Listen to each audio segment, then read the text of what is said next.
Սխտորը մեր մոտ 100 գրամ է, 100 գրամ մենք խփեցինք բլենդերով, ջուրը մեր մոտ 3 լիտր է, լցնում ենք պարտադիր սխտորը, այսենց։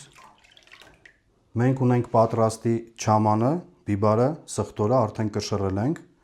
100 գրամ մենք ունենք չաման, 50 գրամ քաղցր բիբար, 10 գրամ շաքարավազ։ Այս ամեն ինչը մենք խառնել ենք պարտադիր, լցրել ենք սխտորը 3 լիտր ջրի հետ ու ամենակարևորը պետք չի խառնել ձեռքով, այսինքն մենք լցնում ենք չամանը,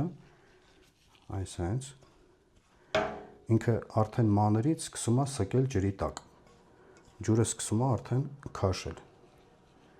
իրան մենք թողում ենք, որ պարբերաբար չամանը քաշի, ձեռքով պետք չի հիմա խառնել, որովհետև ինքը ճահիճի նման արդեն սկսելու է քաշել։ Չամանը այսպես լցնելուց հետո թողում ենք ինքը արդեն ինքնուրույն քաշի։ Ձեռքով հիմա ընդհանրապես պետք չի խառնել, որովհետև եթե խառնեցինք, մենք արդեն գնդեր կունենանք։ Չամանը թողում ենք սենց, ինքը ընդամենը 5 րոպեից չամանը քաշելու է տակը, ջուրը բարձրանա վերև։ Այդ ընթացքում մենք ձեռքով կխառնենք։ Հիմա թողում ենք ինքը 5 րոպե, 10 րոպե, թող չամանը շատ լավ աշխատի։ Այսինքն ինքը մակերեսս լրիվ թրջվելու է արդեն, քաշելու է տակը։ Թողում ենք թող հանգիստ քաշի 5 րոպե։